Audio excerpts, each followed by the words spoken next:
wàá roko tí wọ́n fi ránṣẹ́ yìí ta lójú ń pọ́n. ìlú Ìlọ́rọ̀ mo fẹ́ kó jẹ́rù túwẹ́túwẹ́.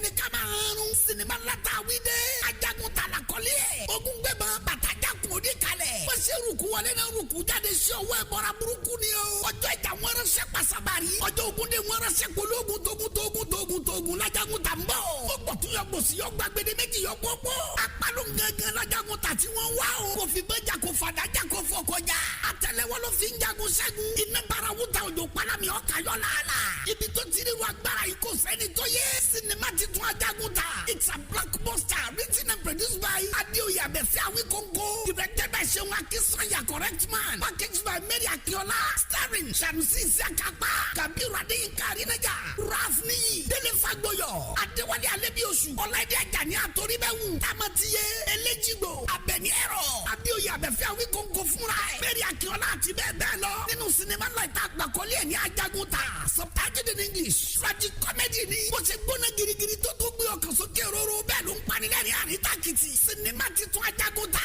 now showing on YouTube ẹ click sórí Awíkóńkó TV kẹrìnrán wò ajagun ta ni o àwòtúnwò ní ẹgbàá bẹ́ẹ̀.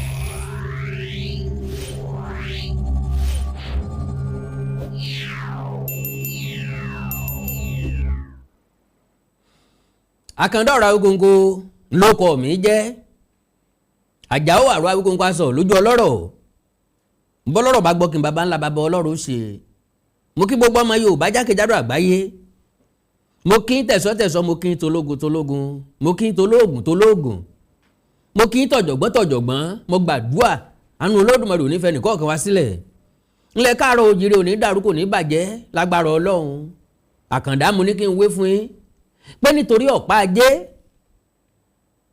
àrélù àjálù àti yánpọnyánrin wá bẹ̀rẹ̀ sí ní ṣẹlẹ̀ nítorí àti so lórí àwọn ọba tó jẹ́ pé kò change oúnjẹ téèyàn fẹ́ jẹ kò change ilé téèyàn fẹ́ gbé kò change ìgbésí ayé ẹ̀dá kò change orúkọ ẹ̀dá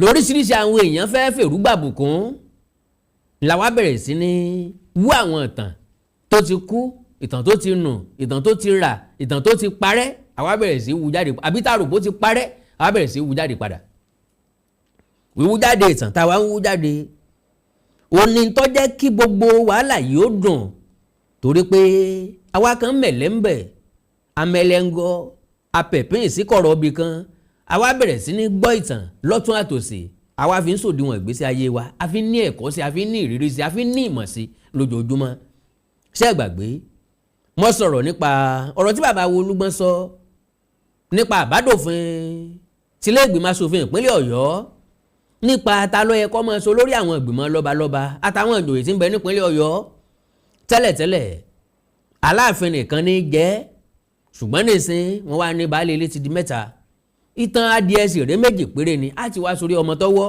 kò sí bá ti ṣe jù pé ká pín sọ́nà mẹ́ta ní dọ́gbandọ́gba kíkan mọ́ jù kan bí ìtọ́lọ́fà àwọn ìjọ nílé baba tó bí èmi Àkàndá lọ́mọ ṣe wá gbàgbé àbẹ́ gbàgbé pé mo ti ṣètò mo ti sọ̀rọ̀ tí bàbá wo Olúgbọ́n sọ wípé àbádòfin ọ̀hún kò ní sẹ́ méjì tó fẹ́ jẹ́ ju pé ó fẹ́ fi ẹsẹ̀ agbára àtijọba àti ìjẹgàba ìlú Ìbàdàn ó fẹ́ fi múlẹ̀ ju àwọn ìlú tó kù lọ ẹ̀yin tẹ́ bá fẹ́ gbọ́ tí mo sọ ń bẹ̀ ẹ rí gbọ́ eléyìí ni mo sọ pé ọ̀rọ̀ táwọn bàbá wa Ṣọ̀ún àtògbómọ̀ṣọ́ tí wọ́n fi fèsì fún bàbá wo Olúgbọ́n ni mo ní kò yẹ kí òkú ọ papọ̀ mọ́yàwó ká mú lọ́tọ̀ọ̀tọ̀ kó lè bá nítumọ̀ dáadáa àti pé kíkálukú ó lè mọ̀ ọ́ wá kó má bàa pọ̀ jù kó má bàa rẹ̀ wá ń gbà tá a bá ń wò ó ló jẹ́ kí n mú wá lọ́tọ̀ọ̀tọ̀ ẹ má wá jẹ́ ń dènà pẹ̀nu ẹ má jẹ́ àwa òpó lọ́lé olóró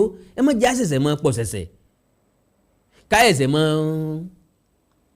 jírẹ̀bẹ̀ tàbí káìsẹ̀ mọ́ wá àwáwí lura wọn ẹjá lọ sàn án sínú àpilẹ̀kọ ọ̀hún bó ṣe jáde nínú ìròyìn gangan tó sọ wípé Ogbomoso Magajis reply Olugbon says I quote he doesn't have the aura or charisma of an ọba. Wọ́n ní bàbá wa ọba Francis Olúṣọlá Àlàó Olúgbọ́n ilé gbọ́n ni wọ́n bá wí o wípé he doesn't have the aura or charisma of an ọba tó dẹ̀ jẹ́ pé mi àtẹ̀yìn mọ̀ wípé bàbá wo Olúgbọ́n ní charisma ọba bàbá wo Olúgbọ́n ní charisma ọba in fact tẹ̀yìn bá sọ wípé atọ́ba tẹ́lẹ̀ bàbá wo Olúgbọ́n ni wọ́n sọ bẹ́ẹ̀ very focal very very strong very bold tí wọ́n jẹ́ àwòkọ́ṣe fún ọ̀pọ̀lọpọ̀ wa well but orin ìjáde orin dòwe bíi ti rí káàkiri lẹ́nu Gbàdàmọ́sí dami gbangba mọ́ dami inú ẹ̀gún ọjọ́ ọ̀rẹ́ ńlá lè sọ bẹ́ẹ̀ o bọ́ bá dọjọ́ ọjà ibi tó bá wu Gbàdàmọ́sí ni ọ̀sẹ̀ èèyàn mọ́ o lélẹ̀ tó túmọ̀ sí pé ọ̀rọ̀ tí ó dùn ọ̀tá ẹni tí ó dùn ẹni tí ń bá ní jà tí ó dùn ẹni tá ń bá jà lámọ̀ wú jáde kálukú ti bẹ̀rẹ̀ sí ní mú ọ̀rọ̀ jáde ẹ̀rí ọ̀pọ̀lọpọ̀ òkò ọ̀pọ̀lọpọ̀ mísáì lórí ọba ilé lórí ọba ilé lórí ìlú ilé lórí ìlú ilé eré là ń fọmọ ayò ṣe a sì wá fọmọ ayò ṣeré ìjà bí là ń jà ìjà ọ̀la là ń jà ìjà àtàn là ń jà ìjà ìlú là ń jà ìjà àṣà là ń jà ìjà ìtàn là ń jà ìjà àjogúnbá wa ní gbogbo àjọ ń jà kò sẹ́ni tí ọ̀tọ̀ sí ẹni ìfọ̀tọ́ sí ní pé lára mọ̀ nbí ọ̀kánjú ẹni bá so sí ńlá àti ìka Ọ̀yọ́ council of ọba bẹ̀rẹ̀ Olúgbọ́n calls for halt cites lack of consultation ìyẹn ni mo bá wá nínú ètò tó lọ. The Magajis of some ruling houses of Ogbomoso have hit hard at the Olugbon of Orílẹ̀-Ègbọ́n Ọba Francis Olúṣọlá Àlàó Akínbọ́lá one recalled bẹ́ẹ̀ bá rántí the Olugbon Ọba Àlàó condemned the Council of Obas and Chiefs Further Amendment Bill 2025 recently passed by the Oyo State House of Assembly, dismissing it as a flawed political document. It consequently suggested it should be suspended to allow for broader consultation. Olugbon also addressed recent claims by Ogbomoso's Magajis regarding the historical significance of their town, noting that if history were to be the main criterion for leadership within the council, his own throne would have seniority over that of Soun. Ẹgbọ́n nǹkan tó ń sọ bẹ́ẹ̀ pé ká sọ wípé ìtàn ńlá fẹ́ fi tó ipò ọba tàbí ipò olórí ọba nínú àwọn ìgbìmọ̀ lọ́balọ́ba apẹ̀rẹ̀ tèmi gan ju ti Soun lọ bàbá wo Olúgbọ́n lọ sọ bẹ́ẹ̀ sóòótọ́ ní ṣe rọ ni ìtàn ni ó jẹ́ ká mọ̀ ìṣẹ̀dálẹ̀ ìlú ni ó jẹ́ ká mọ̀ ọdún wo ni wọ́n tẹ̀lé Gbọ́ndó ọdún wo náà tó Ògbómọ̀ṣọ́ dó kí ló ṣẹlẹ̀ tán fi tẹ̀lé Gbọ́ndó nbọ wọn ti wá tán fi tẹ̀lé Gbọ́ndó kí ló ṣẹlẹ̀ tán fi tó Ògbómọ̀ṣọ́ dó nbọ wọn ti wá tán fi tó Ògbómọ̀ṣọ́ dó ó wà very very important. Bàbá wa ní he pointed out that the current Sun's palace sits on the land that was historically part of the Olugbon's domain. Pé abẹ́ Olugbon ní ibi tí ààfin ọba Soun wà lónìí ńlọ́wà tẹ́lẹ̀ ńgbà kan. He painted out that the current Sun's palace sits on land that was historically part of the Olugbon's domain. He also highlighted the ancient heritage of Orílẹ̀-Ègbọ́n and neighboring Ìjẹ̀rú, insisting the two which share borders in the past should have been ahead of the Soun. Okay, he has well noted that neither Ogbomoso nor Ibadan established any kingdom compared to Ọ̀yọ́, which had an empire with sub-kingdoms. Well, bàbá ẹ parọ́ ẹ sì tún parọ́. Ìdí ni pé kí là ń pè ní kingdom? Mo fẹ́ lè sọ pé kò sábà sí ìlú tí ò sí kingdom. Ẹ̀gbá is a kingdom. Àwọn yẹn ti rule as kingdom. Ẹ̀gbá United Kingdom. Ìjẹ̀bú is a kingdom. Ilé-Ifẹ̀ is a kingdom. Ìjẹ̀ṣà is a kingdom. Òṣogbo is a kingdom. Ẹdẹ is a kingdom. Ìlá is a kingdom. So how do we put it? Tàbí mo sọ wípé àwọn ìlú kan ò ní kingdom yàtọ̀ sáwọn ìlú kan. Sáfẹ́ fi kingdom tó ti parẹ́ wé kingdom tó sì wà. A lè bèrè lọ́wọ́ bẹ́ẹ̀ lọ́wọ́ bàbá wa Olúgbọ́n ilé Ègbọ́n. Now, He has well noted that neither Ogbomoso nor Ibadan established any kingdom compared to Oyo, which had an empire with sub-kingdoms. Empire ti collapse. Where is Soun's kingdom? Where is Olubadan's kingdom? Baba wa Olugbon ni wọ́n béèrè bẹ́ẹ̀ o. He had queried, and I quote, Baba Olugbon tẹ̀síwájú, Aláàfin ran a huge kingdom with many other kingdoms under it, but we are putting the past behind us. Nígbà táwa ti put past behind us, kí wàá lóye tá a tó rí fáàsì. Yorùbá máa ń sọ àwọn ọ̀jọ̀gbọ́n ní lóòótọ́ ìrékọjá ti bálẹ̀ tó sú ní tó ti lọ ti lọ, ṣùgbọ́n tó wọ́n tó wá ní ọjọ́ ọ̀la wa ń bẹ nínú ìrékọjá wa ní Yorùbá fi sọ pé bọ́mọdé bá ṣubú yóò wájú bàgbàlagbà bá ṣubú yóò wẹ̀yìn wò. Ká tó lè lọ síwájú a gbọ́dọ̀ wo ohun tó ṣẹlẹ̀ sí wa lẹ́yìn. Ìgbà yẹn la máa rí nǹkan peak nínú ohun tó ti lọ táàfin láǹfààní àti tẹ̀síwájú. Náà ńgbà tí gbogbo wa fẹ́ sọ̀rọ̀ a padà sórí ìtàn wa, because ẹ̀yin ló lè lead wa síwájú. Tó bá jẹ́ pé lóòótọ́ ló ti lọ kò yẹ ká sì máa sọ wípé Ìbàdàn ò ní kingdom, Ògbómọ̀ṣọ́ ò ní kingdom. N tó ń ṣẹlẹ̀ lásìkò yìí la máa fi jọ́ọ̀jì ẹ lọ́yẹ ká fi jọ́ọ̀jì ẹ, except Ilé-Ifẹ̀ tó jórí ìrùn gbogbo wa. Ìlú tó bá mọ̀ pé òun ò wá láti Ilé-Ifẹ̀ kó jáde kó sọ fún wa, kó sọ ibi tán dẹ̀ ti wá. Bóyá Kano ni o, bóyá Niger ni o, bóyá Cameroon ni o, then we will support it. Ní wọ́n sá ti báàkì pẹ̀lú tàn pẹ̀lú ìwé, á tẹ̀lé wọn lẹ́yìn pé tó àwọn tó wá àwọn ìlú báyìí o, wọn ìsọmọ wọn Ilé-Ifẹ̀. Ìlú tán ti wá lélẹ́yìí. Tọ́lọ́mbà dẹ̀ fẹ́ mú ọ kó jẹ́ pé ìlú tán láwọn ti wá, Ilé-Ifẹ̀ ló ń ti wá. Wọ́n bá tún downgrade ara wọn síwájú àti síwájú sí i. So Aláàfin ran a huge kingdom with many kingdoms under it, but we are putting the past behind us because the world is dynamic. Yet the honor must be there for the thrones that deserve it. Wọ́n sọ pé kò deserve ẹ o. Lélẹ̀ tó túmọ̀ sí wípé ẹnìkan kì í jẹ́ kílẹ̀ ọ̀fẹ́. Ntí Soun dólé lórí, tí Ògbómọ̀ṣọ́ dólé lórí, tí Ìbàdàn dólé lórí nìyẹn. Ìbàdàn of nowadays is way bigger than Ọ̀yọ́. Tá ń sọ̀rọ̀ nípa rẹ̀. So tó bá fẹ́ ṣe dáadáa gan Ìbàdàn lè sọ pé àwọn nìkan làwọn máa jẹ́. Wọ́n dẹ̀ láwọn olùtí support wọn. Kánú fẹ́ override Ọ̀yọ́ nìyẹn. But you can't base everything on old glory. Yorùbá yìí yàgò fẹ́lẹ́ sí àná. Kò sí ń tọ́kan Yorùbá pẹ̀lú mọ́gẹ́sìn rí. I have ọ̀gbà àwọn Yíbò ni. Wọ́n ní I have am before, I get am before, no be property. Ìgbà kan mọ́tò 5 mo ní ń wá dà. Ìgbà kan ilé 20 mo kàn ń wá dà. Ìgbà kan tẹ́ bá rí bí mo ṣe máa ń jayé, mo máa ń náwó bí ẹni pé pépà lówó ni ń wá dà. Àwọn tí ń ná ní ìsìn lámọ̀, àwọn tó lówó ní ìsìn lámọ̀, where is Abíọ́lá? MK Abíọ́lá. Tàbá fẹ́ sọ̀rọ̀ pé olówó ní ìsìn wa, a máa sáré dárúkọ Dangote, a sáré dárúkọ Ọ̀tẹ́dọ́lá, a sáré dárúkọ Mike Adenuga, a máa sáré dárúkọ Kọ́yà, because wọ́n sì wà láyé, wọ́n wà láàyè. Ní làwọn ọ̀jọ̀gbọ́n fi sọ wípé ọkọ̀ ìjàpá bítù tí ń ṣiṣẹ́ ó dáa ju ọmọ jìbù tó wà lórí odó lọ, ó wúlò ju ọmọ jìbù tó wà lórí odó lọ. So ẹja gbàgbé ìtàn empire ti lọ, kí Ọ̀yọ́ máa dúpẹ́ wípé a sì tún recognize àwọn, a sì tún fáwọn ní ọ̀wọ̀, kí wọ́n má torí ẹ̀ disrespect Ifẹ̀. Gbọ́n ṣe disrespect Ifẹ̀ ni ó fa attack tí wá sórí wọn nísìn. Ká lọ́yọ́ gbàjẹ́jẹ́ wípé igbákejì làwọn, ipò kejì làwọn wà, gbogbo àwọn tí ń jáde ò ní jáde, àwa ò ní sínú ẹni tí ó mọ against wọn, torí pé àwọn fẹ́ lọ sìnkú ẹ̀gbọ́n wọn ní hòhò, mọ́ wá má wà àbúrò wọn dání. Àwa náà ti rí bọ́n ṣe sìnkú ẹ̀gbọ́n wọn, àwa náà wá fẹ́ sìnkú wọn hòhò bẹ́ẹ̀, ní tí ń ṣẹlẹ̀ ní ìsìn nù. Kò síjà kankan bẹ̀ rárá, àkàn lè bo nǹkan tí ò ṣe é bò.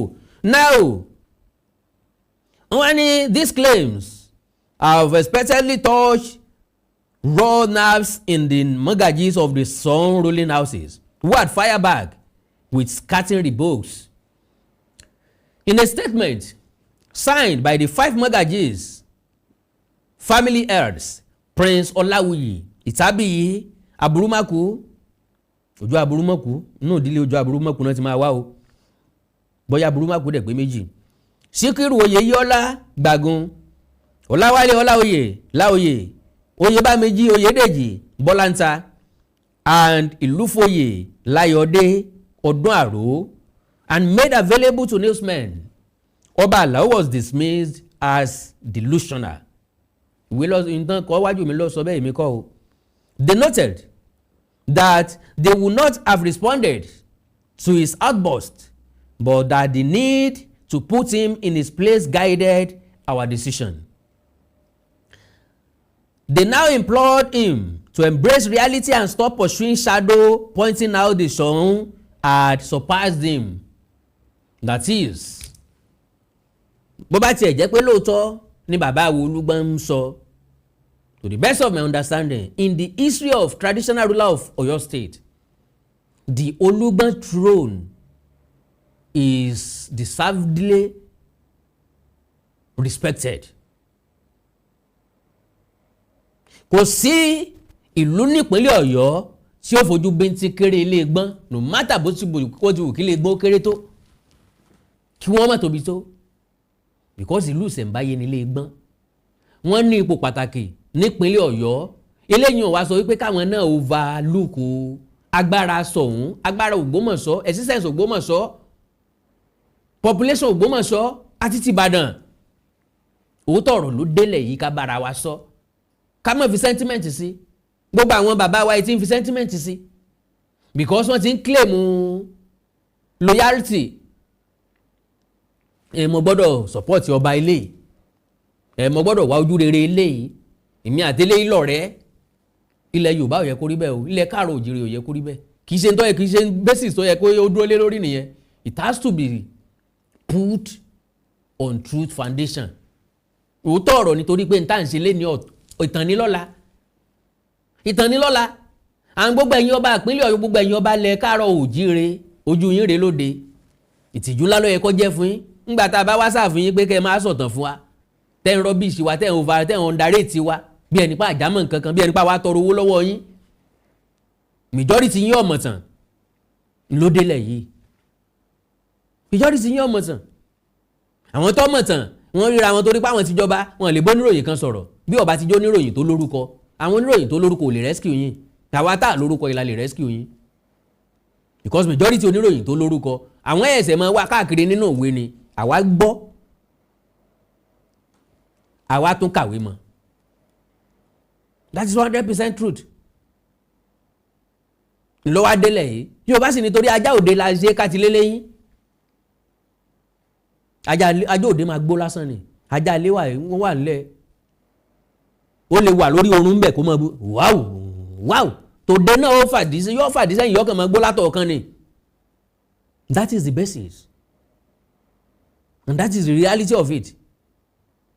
Torí ajá òde la ṣe gbọ́dọ̀ kà sí lélẹ́yìn.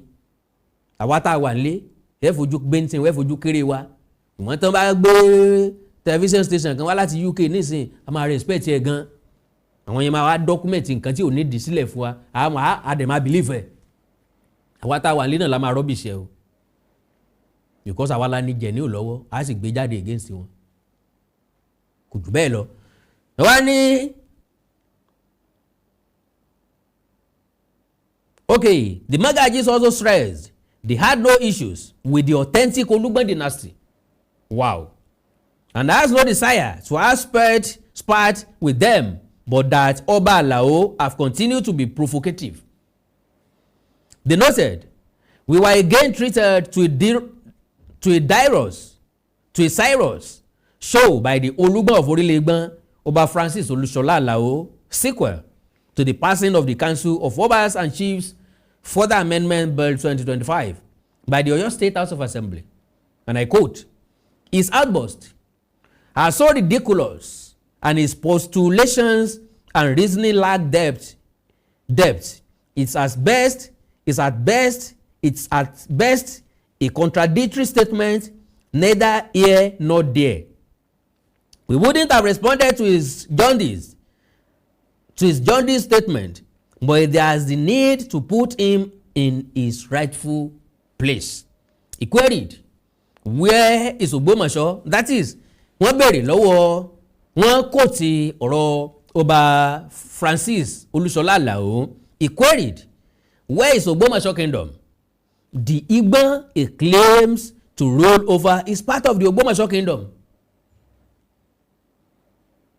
What are we saying? Agbọ́nsẹ́, Òyìnsẹ́, sójú olóko wú lásán ni. Orílẹ̀-Gbọ́n ní aráàlú Ògbómọ̀ṣọ́ ńláàfin Soun ò ní wà. Ògbómọ̀ṣọ́ ní ara Ògbómọ̀ṣọ́ kingdom nílé Gbọ́n wà.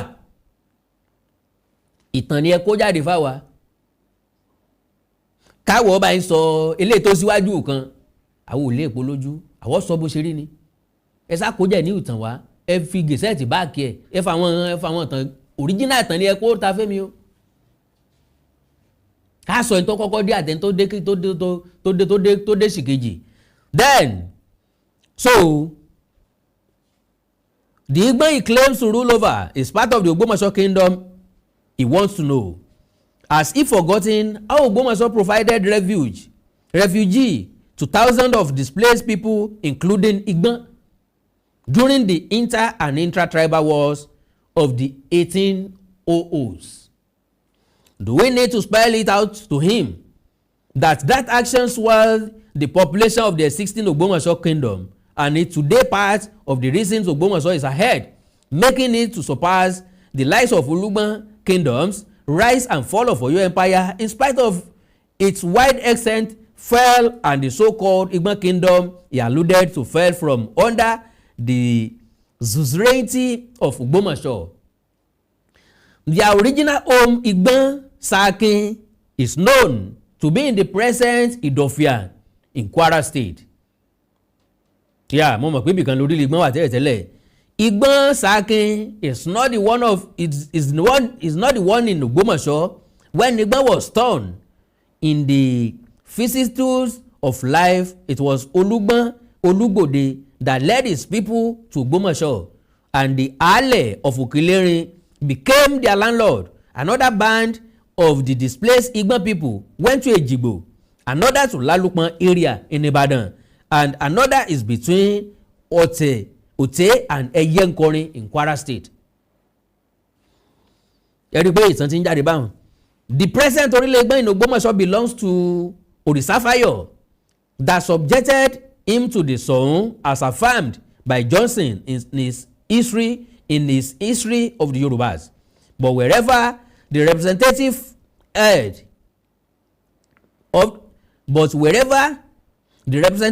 of the family may be, he is completely subject to the ruler of the town. But he a baale or a king. Thus, the Olugbon at Ogbomoso is subject to the baale of Ogbomoso, the history of the Yoruba notes. Can you imagine that? Soun has been serving. Mumbo, ẹ jẹ́ kí n sáré tọrọ ìṣẹ́jú méjì kí n tó wá tẹ̀síwájú. Ó ń gbóná girigiri janjanjanjanjanjanjanjan nípínlẹ̀ Ọ̀yọ́ lọ́wọ́ báyìí láàrin àwọn lọ́balọ́ba àtàwọn ìlú tó jẹ́ ìlú ìṣẹ̀ǹbáyé ní ìpínlẹ̀ Ọ̀yọ́. Ẹ jẹ́ n gbà ìṣẹ́jú méjì nínú ìṣẹ́jú yín ń bá padà dé ká tẹ̀síwájú. God bless you.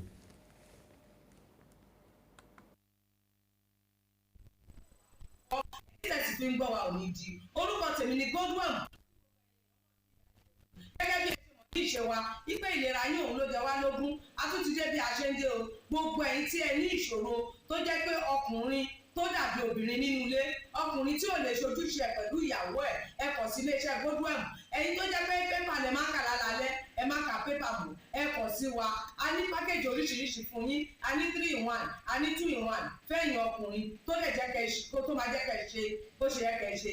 Bákan náà ni ìṣòro tí a ń pè ní arthritis yìí ó ń ṣọkùnrin ó ń ṣobìnrin, orúnkún ríro, ìbàdí ríro, ọrùn ẹsẹ̀ ríro, ẹlòmíì ó lè jẹ́ osteoarthritis lónìí, ẹlòmíì rheumatoid arthritis, ẹlòmíì ìjẹ̀rẹ̀ kò ní lè bẹ̀rẹ̀ mú nǹkan lẹ̀, ẹlòmíì ò lè bẹ̀rẹ̀ kírun, ó ṣeé ṣe kó jẹ́ sciatica ni, ó ṣeé ṣe kó jẹ́ lumbar spondylosis ni, ẹlòmíì ìdẹ̀rẹ̀ arthritis ni. Tó bá ti di pé ìbàdí ń ro ẹ̀ ò lè bẹ̀rẹ̀, ẹlòmíì orúnkún ríro, ẹlòmíì ẹsẹ̀ á máa gbóná, ẹlòmíì àpapọ̀ rẹ̀ á máa gbóná, ẹlòmíì ẹsẹ̀ á máa gbọ̀n, ẹlòmíì ara á máa tá, orí á máa tá, àpapọ̀ ara á máa tá. Ẹ kàn sí iléeṣẹ́ Gbé'Bọn Ìyá Ìjẹ̀bú. Ẹlòmíì ò lè fojú ọwọ́ ẹ̀ báyìí, gbogbo ọwọ́ á máa ró. Gbogbo ẹ̀yin tẹ́ tí ń lò náà ẹ máa jẹ́rìí sí. Ẹ kàn sí iléeṣẹ́ Gbé'Bọn Ìyá Ìjẹ̀bú. Bákan náà ni àwọn èèyàn tó ń tọ̀ ìtọ̀ àtọ̀jù yìí ó ṣeé ṣe kó jẹ́ pé prostate enlargement ni. Fún ẹ̀yin ọkùnrin tẹ́ ti lé lọ́mọ 40 ọdún tẹ́ bá ní prostate enlargement ẹ lè máa tọ̀ léraléra. Ẹlòmíì ò lè rí tọ̀tọ̀ rárá, ẹlòmíì ìdẹ̀rẹ̀ tó bá fẹ́ tọ̀ á máa ní ìrora, ẹlòmíì ìdẹ̀rẹ̀ kó tó débi tó máa tọ̀ sí ìtọ̀ ìtì máa jábọ́. Ṣùgbọ́n obìnrin ní á máa tọ̀ léraléra kó tó débi tó máa tọ̀ sí ìtọ̀ ìyá ti máa jábọ́.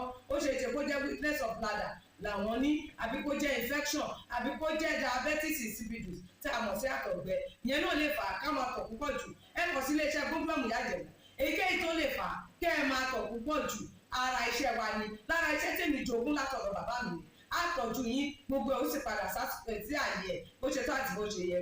Bákan náà ni àwọn tó ní hepatitis ooru inú ẹ̀dọ̀ ni ṣùgbọ́n tí hepatitis bá ti pẹ́ lára ó lè ba ẹ̀dọ̀ jẹ́ ó lè fà á kéèyàn ní enlarged liver ó dẹ̀ lè fa oríṣiríṣi ìṣòro sí ẹ̀dọ̀ yẹn. Ẹlòmíì á máa ní àmì bí kínú máa dùn bí kójú máa pọ́n kítọ̀ ẹ̀ máa pọ́n. Ẹlòmíì dẹ̀ kò ní rámì rárá bóyá lọ ṣàyẹ̀wò wá kàn sọ fún pé ó wà positive ẹ kàn sí wa. Ẹlòmíì dẹ̀rẹ̀ ó lè jẹ́ liver cirrhosis lòun ní èyíkéyìí tí ẹ ó ìbàjẹ́ ẹ kàn sí iléeṣẹ́ Gbé'Bọn Ìyájẹ̀bú. Bí mo ṣe sọ̀rọ̀ yìí tẹ́ ní prostate ó jẹ́ prostate enlargement ni ó jẹ́ prostate cancer ni ẹ kàn sí wa pẹ̀lú ògo Ọlọ́run ẹ lè rí bákan náà mọ́.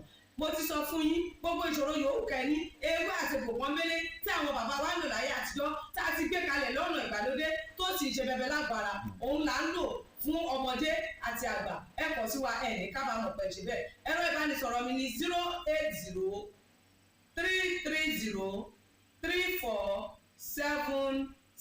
080-330-34777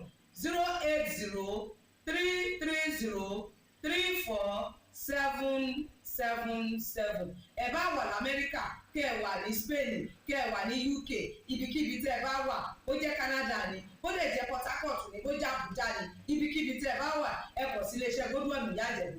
Ẹ bá mi sọ̀rọ̀ lórí WhatsApp ẹ lè pè mí ẹ lè fi voice note lẹ̀ ẹ lè fi message lẹ̀ lórí WhatsApp máa dá yín lóhùn bó ṣe tó àti bó ṣe yẹ. Gbogbo ibi tẹ́ ẹ bá wà lè gbòógì wá máa dé ẹ sì ní kábàámọ̀ pé ẹ kàn sí iléeṣẹ́ Gbé'Bọn Ìyájẹ̀bú. Ẹlòmíì apákan ara ẹ̀ á máa kú kí ló fà tápákan ara fi ń kú ẹ kàn sí wa ẹ máa mọ̀. Ẹlòmíì ọrùn àdédé máa steve ẹlòmíì àyà ló máa dùn ẹlòmíì ẹ̀gbẹ́ ló máa dùn ẹlòmíì á máa wúkọ́ ó lè wúkọ́ kókó ti wà lẹ́nu ẹ̀ tipẹ́tipẹ́ tí ò sì ní lọ. Ẹlòmíì ìjẹ̀lẹ̀ ó máa ní ìṣòro àti breathe in oxygen breathe out carbon dioxide àwa máa ní ìṣòro á máa ní kàtà gbogbo ìgbà kí ló ń fà ó ṣeéṣe kó jẹ́ asthma ni ó ṣeéṣe kó jẹ́ bronchitis ó lè ṣeéṣe kó jẹ́ pneumonia cough ìwọ ní tó bá ti kàn sí wa èyí tó bá jẹ́ nú ẹ̀ ló máa determine irú egbògi tá a lè kẹ́ra láti lè ṣe wa. Ẹ ṣe mọ̀ mo ti sọ fún yín o ẹ̀rọ ìbánisọ̀rọ̀ wa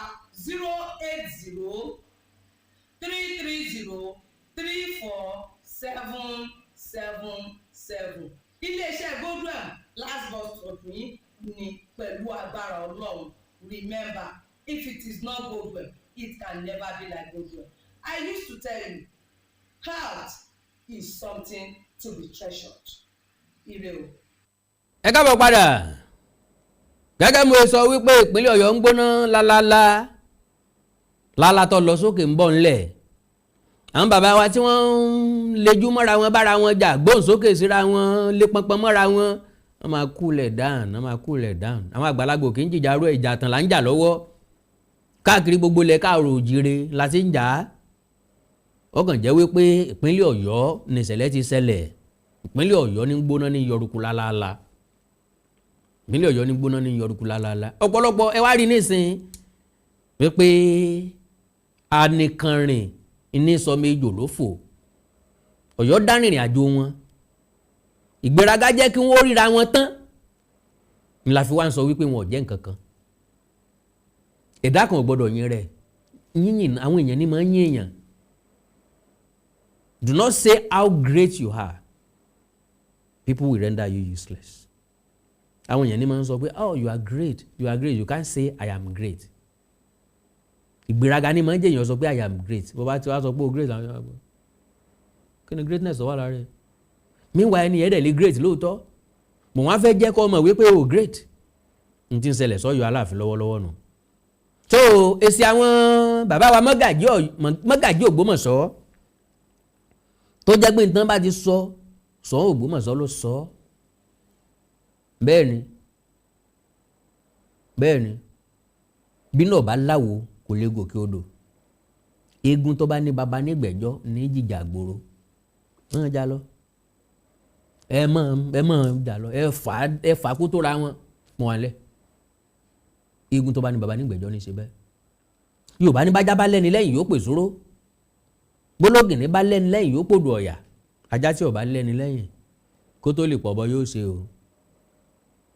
Torí pé rí orí igi lọ̀bọ̀ ń sá ajá ò lè gungi débi tí ó sáré rí orí igi. Ṣùgbọ́n bọ́dẹ bá ń bẹ́ ń tòsí bọ́jẹ́ pọ́pọ́ àti kùmọ̀ lásán ló ń jù sọ́bọ ọwọ́ ọ̀bọ lè ṣe ibi tó ti ń fò kiri àjọ wà hàn lẹ̀ ó lè jẹ́ ìbọn lọ́dọ̀ kọ̀ọ̀kan gbé sí kẹ́mù bíbọ̀ tí bá ń bọ̀ ilé ajá ó ti rẹ́dì kalẹ̀ gbẹ́ yóò yọ kìíní bájọ́ ọba lẹ́ni lẹ́yìn kò lè pọ̀ bọ́ ọ̀bọ yára bí àṣà ká padà síbi tá a bá dé gbẹ́gin tó padà bẹ̀ kí n máa sọ fún nípa ayẹyẹ ọjọ́ ìbí mi tí ń bọ̀ lọ́nà ní August 24th 50th birthday àbí kí n sọ pé 50th Thanksgiving kọ́lọ́ ọ̀dà mi sí jùgbà náà lọ mo kàn fẹ́ dúpẹ́ lọ́wọ́ Ọlọ́run pé Awíkonko ọjọ́ ní tí wọ́n bí ńjọ́ kan tí wọ́n á sọ lórúkọ ńjọ́ méjì ńjọ́ kẹjọ Awíkonko tí ò lè dọ́wọ́ gbé tí ò lè dẹ́sẹ̀ gbé tí ń rákòrò tó fìgbà kan rákòrò kó tó máa dìde mọ́ nǹkan ìtàn ìgbésí ayé mi dùn ún pọ̀ o ìtàn ìgbésí ayé mi tẹ́lómi bá gbọ́ yóò níye wákàtí tí ó fi sunkún mo fi máa ń sọ wípé bọ́ ọ bá ní tiẹ̀ pọ̀ tó ń ronú bọ́ ọ bá rí tẹ́lómi ìgbà ńkọ́ gbèrè o ìdí inú tí mo fẹ́ appreciate Ọlọ́run. I am not a ceremonial person mi ìṣẹ́ tó máa ń ṣènáwó mi like ìnáwó mo like quiet thing n bá fẹ́ ṣèkó mọ́ quiet n bá fẹ́ ṣe lé quiet mo like parlour party ju nǹkan mẹ́rin lọ àzẹ́yìn kó jẹ́ láì within family àwọn àlejò kọ̀ọ̀kan ṣùgbọ́n èlé mo fẹ́ dúpẹ́ lọ́wọ́ Ọlọ́run so you can all support me torí pé gbàtẹ́yìn náà bá ṣe nǹkan àwọn kan ni ó support yín èmi ra mi gẹ́gẹ́ bí ẹni tí ò lẹ́nìkan ẹ̀yin lẹ́ lè dá sọ́bọ̀ mi pé ò léèyàn gbà tó ti lọ́lọ́run ò léèyàn so aṣọ ẹbí ti wà ńlẹ̀ o àwọn èèyàn sì ti ń rà á ó sì níye tí mo gbọ́dọ̀ tà torí a gbọ́dọ̀ dá mi ọkà jù yẹ fún lọ gbọ̀ngàn kan sáà láti ṣe ó sì níye capacity tí gbọ̀ngàn yẹn lè gbà a gbọ́dọ̀ gbàlejò ju tí gbọ̀ngàn lè gbà lọ so mi bá ti taṣọ yẹn dé stage kan ni wọ́n dáwọ́ aṣọ dúró bẹ́ẹ̀ sì rèé aṣọ náà ni n tá fi wọlé aṣọ ni access card máa bá wá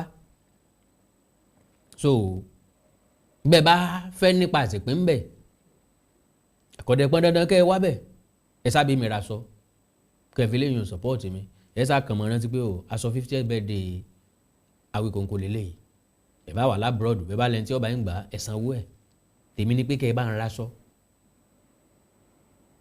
kẹ́ ẹ kàn fi support mi pé olórí pakura yìí ọmọ tẹ́lu ẹ̀ mú ẹ̀ ẹ̀já sá tààrẹ̀ ẹ̀sìn lọ́hùn ẹ má jẹ́ àtàrẹ̀ ẹ̀sẹ̀ lọ́hùn ẹ̀já àtàrẹ̀ ẹ̀yìn lọ́hùn Ọlọ́run kò ṣe fáwọn náà support me ọ̀pá mẹ́rin pẹ̀lú fìlà 10,000 naira ọ̀pá mẹ́fà pẹ̀lú gèlè 18,000 naira wọn láwọn ọ̀rẹ́ tí ń ṣe nǹkan o tí wọ́n ń ta ọ̀pá mẹ́rin aṣọ ní 30,000 naira o wọ́n ń tọ̀pá aṣọ mẹ́rin ní 50,000 naira materials so kì í ṣe pé iye materials yẹn ló pọ̀ tàbí tó wọ́n tó bẹ́ẹ̀ àwọn olólùfẹ́ wọn fi ń support wọn ni èmi wáyé ra mi gẹ́gẹ́ bí ẹni tí ò tí ì mọ̀ èèyàn débẹ̀ kémi náà ò ṣe lẹ́gbẹ̀ẹ́ kẹ́jẹ́ bù tọ̀dọ̀ mi having said that mo máa ń sọ wípé àwọn olówó máa ń support ara wọn ẹ jẹ́ ká wà kọ̀làkọ̀ságbé náà ká gbéra wa lárugẹ ẹ ń bá fẹ́ fún mi ní nǹkan fún tàyájọ́ ọjọ́ bíi mi ìrẹsì o kì í pọ̀ ojú o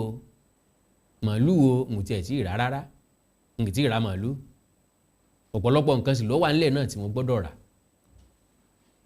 decorator ó ní iye tó jẹ́ àwọn olórin n kò tí ì balance mi ò mọ̀ ṣe parọ́ n kò tí ì balance ọ́ọ̀lù n kò tí ì balance so ọ̀pọ̀lọpọ̀ nǹkan ló wà ń bẹ̀ decorator oríṣiríṣi nǹkan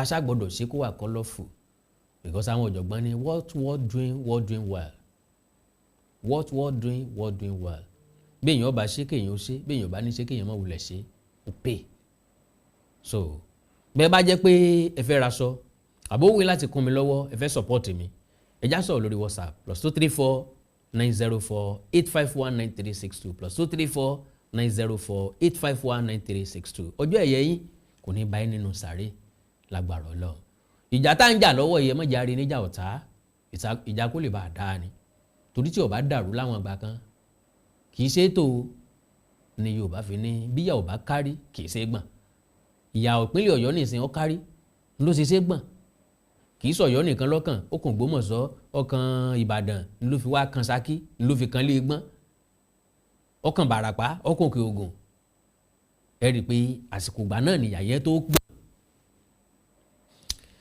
Àgàrẹ́ ẹja tẹ̀ wájú ibi tí mo bá dé mo ti kọjá àbẹ̀sùn wá padà bẹ̀ díẹ̀ àwọn mọ́gàjì Ògbómọ̀ṣọ́ ni wọ́n ń sọ̀rọ̀ lọ́wọ́ the present Orílẹ̀-Ègbọ́n in Ògbómọ̀ṣọ́ belongs to Òrìṣàfáyọ̀ that subjected him to the Soun as affirmed by Johnson in his History of the Yorubas.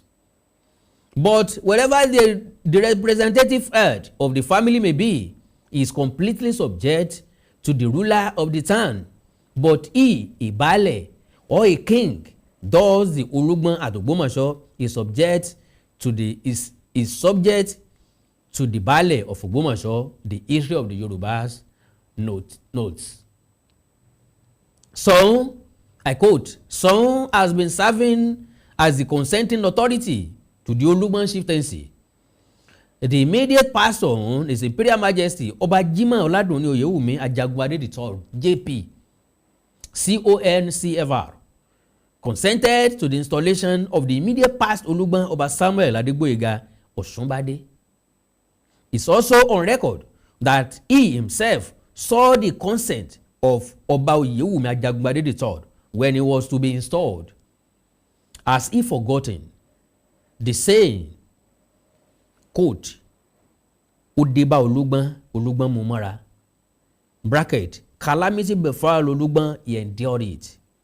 That implies misfortune for Olugbon, not unconnected with the fall of the kingdom that brought them to Ogbomoso. He so much wants to know its location. Can you imagine that? Àti la ka ẹrú inú ẹrú ó bàjẹ́ o àti ń ka ẹrú báyìí o inú ẹrú ó má bàjẹ́ o inú gbogbo ẹrú ni ó má bàjẹ́ ń kọ̀rọ̀ o. The Magajis now warned him against venting his frustration on Soun's stool, advising him rather to face the challenges confronting him. Quote, I quote, he doesn't have the aura or charisma of an Oba, and that is why he's fouling the air with dictional outbursts. But we will not dwell on such. When the time comes, the truth will be revealed. He has failed to embrace the reality that the world has changed. There is a new order. I conclude. Ọ̀rọ̀ náà rèé gbogbo gbajúmọ̀. Ọ̀rọ̀ náà rèé gbogbo gbajúmọ̀. Ọ̀yọ́ ń gbóná. Ọ̀rọ̀ náà rèé gbogbo gbajúmọ̀. Àwọn ọba ń bínú. Ọ̀rọ̀ náà rèé gbogbo gbajúmọ̀.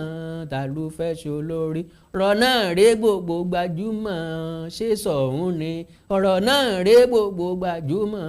Aláàfin Ọ̀yọ́. Ọ̀rọ̀ náà rèé gbogbo gbajúmọ̀. Àbólúbàdàn ni. Ọ̀rọ̀ náà rèé gbogbo gbajúmọ̀. Bàbá wa Olúgbọ́n. Ọ̀rọ̀ náà rèé gbogbo gbajúmọ̀. Ọ̀kẹ́rẹ́ ti Ṣakí. Ọ̀rọ̀ náà rèé gbogbo gbajúmọ̀. Sẹ́yìn ọ̀fìsẹ́yìn o. Ọ̀rọ̀ náà rèé gbogbo gbajúmọ̀. Gbogbo ọ̀rọ̀ tí ń ṣẹlẹ̀ yìí kò sẹ́ni tó sọ̀rọ̀ tí ò tọ́rọ̀ sọ, kò sẹ́ni tó sọ̀rọ̀ tí ò yẹ kó sọ̀rọ̀, kò sẹ́ni tó sọ̀rọ̀ láàrin wọn tọ́rọ̀ jẹnu ẹ̀ lọ. Tiwa ni wípé káwo mu wá sí tí ìgbọ́ yín ẹlẹ́ẹ̀kejì kó lè wà on record pé ń gbà báyìí tó gbogbo eléyìí wà nínú ìtàn tèmi ọkọ̀ ọ̀lẹ̀ látọ̀dọ̀ mi tí máa put down tọ́pìkì kọ̀ọ̀kan dẹ̀ wà lórí ẹ̀ bẹ́ẹ̀ bó ṣe ń jáde ọ̀rọ̀ tí bàbá Olúgbọ́n wà sọ yọ wà lákọọ́lẹ̀ ọ̀rọ̀ tí Ògbómọ̀ṣọ́ sọ yọ wà lákọọ́lẹ̀ ẹ̀ ń bá fẹ́ takò kankan bẹ̀ kí kálukú ọmọ takò báyìí nísìn kí ni tí mo mí bẹ́ẹ̀ òun ni pé kí bàbá Olúgbọ́n kan establish fáàtì wọn tó fi hàn wípé orílẹ̀ ibi tí ààfin Ògbómọ̀ṣọ́ wà lónìí ilé Ìgbọ́n lónìí kí Ògbómọ̀ṣọ́ establish fáàtì wọn kan báàkì ẹ̀ pẹ̀lú real story tọ́dẹ̀ lákọọ́lẹ̀ wípé àwọn làwọn gba ilé Ìgbọ́n lálejò ńgbà tó yọ̀tú pé ibẹ̀ ni Olúgbọ́n mú mọ́ra ni àkàndá ọ̀rọ̀ Awíkonko àjáwọ̀ àrọ̀ Awíkonko aṣọ lójú ọlọ́rọ̀ bọ́lọ́rọ̀ bá gbọ́ kí baba ńlá baba ọlọ́run ṣe ẹja tèkẹ́ ìsìnlẹ̀ káàárọ̀ òjíire ẹ mọ̀jà àfọ̀tẹ̀ ṣe àwọn kan kóra wọn jọ láti dìtẹ̀ Ọọ̀ni kò sẹ́ni tí ó dìtẹ̀ Ọọ̀ni tí ò ní gbà kó lórí o èmi ń gbìyànjú àti sọ fún ẹni o kò sẹ́ni náà tí yóò dìtẹ̀ Ọọ̀ni táwọn alálẹ̀ òní kan kò lórí olúwa rẹ̀ sì ń lọ sóko òparun ni òun tọ̀ wọ́n parẹ́ títàn fẹ́ dé bó ń tọ̀ nù mi àkàndá kọ́ lèmi èmi ò lágbára láti ṣe nǹkan kan o bọ̀ àwọn alálẹ̀ ni ó ṣe ẹnikẹ́ni tó bá gbógun tọ̀ ni àwọn bá kan ń gbógun tọ̀ ni á tù wọn lágbára Ọlọ́run torí àpèrè yẹn tóbi ju bàbá wọ ọba dé ẹyẹ ní tògúnwòsì lọ ó tóbi ju Ilé Ifẹ̀ lọ ó tóbi ju gbogbo ilẹ̀ káàárọ̀ òjíire lọ níbi orísun wa ti wà nù n tá n pè ní Yorùbá gan nù that is the biggest institution in káàárọ̀ òjíire's land. Àkàndá jẹ́ kí n máa lọ kí n kàn tó rán ilé tí ayẹyẹ ọjọ́ ìbí mi ẹ̀yin tẹ́ bá fẹ́ bá mi sọ̀rọ̀ lórí ẹ̀ gẹ́gẹ́ bí nǹkan tí mo sọ ẹ fẹ́ raṣọ ọ̀pá mẹ́rin 10,000 naira ọ̀pá mẹ́fà ọ̀pá mẹ́rin yẹn fìlà máa bá wa o ọ̀pá mẹ́fà pẹ̀lú gèlè 18,000 naira ẹ̀já sọ̀rọ̀ lórí WhatsApp +234 904 851 9362 ẹ̀yin náà fẹ́ fún mi lẹ́bùn ọjọ́ ìbí ráìsì lẹ́fẹ́ fún mi ni o màálù lẹ́fẹ́ fún mi ni o ẹ̀fẹ́ bá ń sanwó eléré ni o ẹ̀ sanwó ọ̀ọ̀lù ni o kò sí eléyìí tára mi ọ̀gbà ń bẹ̀ o ẹ jẹ́ ká sọ̀rọ̀ lórí WhatsApp +234 904 851 9362 ẹ má gbàgbé fíìmù mi tó wà lórí social media tó wà lórí YouTube lọ́wọ́ báyìí Awíkonko TV mo ń sọ̀rọ̀ nípa Abẹ́ní Èṣù òun ti wà lórí YouTube ẹ má bá ń wo ẹ rí bá ń wo ẹ bá ń fìfẹ́ wò ó bákan náà kẹ́ ẹ máa múra lẹ̀ fún Ajagunta lágbára Ọlọ́run Ajagunta ń ní ó ṣe atọ́nà bóyá wọ́n máa ṣe fíìmù sí àbí wọ́n jókòó wọ́n máa wòran tó wù mí láti máa ṣe fíìmù ọ̀pọ̀lọpọ̀ sinimá ló wà tó jẹ́ sinimá ìṣẹ̀ǹbáyé tó jẹ́ àwọn ìtàn ilẹ̀ wa ṣùgbọ́n mo kọ́kọ́ fẹ́ fi Ajagunta yìí mo kọ́kọ́ fẹ́ bìdòwò ni tragicomedy ni lágbára Ọlọ́run ẹ máa gbádùn ẹ̀ gan ẹ dẹ̀ láìkẹ́ ẹ kàn sára ṣiṣẹ́ ọpọlọ títí ìgbà náà ẹ láìkì kẹ́ fọ́lù péjì mi lórí Facebook ẹ má gbàgbé Awíkonko TV official Awíkonko TV official ẹni ẹ bá ń láìkẹ́ ẹ bá ń fọ́lù ẹ support mi ń bẹ̀ Awíkonko TV ó sì wà ń bẹ̀ o but my new Facebook page Awíkonko TV official ni ẹ jọ̀ọ́ ẹ support mi ń bẹ̀ then YouTube Awíkonko TV ẹ bá ń subscribe sí bákan náà òun náà ni mo wà lórí TikTok Awíkonko TV Twitter Awíkonko TV Instagram Awíkonko TV àti bẹ́ẹ̀ bẹ́ẹ̀ lọ ẹni kan pàtàkì tẹ́ fẹ́ kájọ sọ ẹjá sọ lórí WhatsApp +234 904 851 9362 ìdí àti àṣà alẹ́ káàárọ̀ òjíire kò ní wọ mi orílẹ̀-èdè káàárọ̀ òjíire kò ní dàrú ìlú ẹnì kọ̀ọ̀kan wa yóò tòrò mìnìmìnì ajú àṣẹ o. ẹwà arúgbó tí wọ́n fi ránṣẹ́ yìí ta lójú ń pọ́n. ìlú Ìlọ́rọ̀ mo fẹ́ kó jẹ́rù túwẹ́túwẹ́.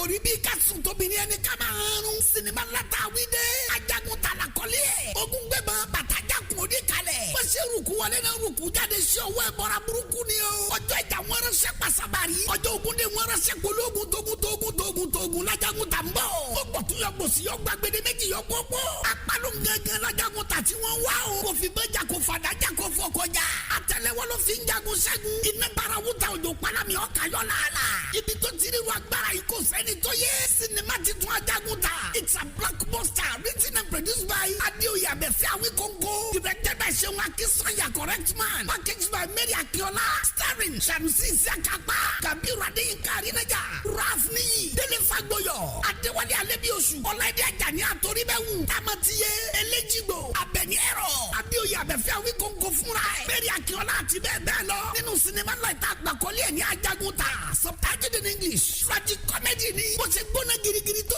gbé ọkàn sókè róró bẹ́ẹ̀ ló ń panilẹ́rìn àríntàkìtì. Sinimá titun Ajagunta, now showing on YouTube. Ẹ click sórí Awíkóńkó TV kẹrìnrán wò. Ajagunta ni o, àwòtúnwò ni ẹ gbà bẹ́ẹ̀.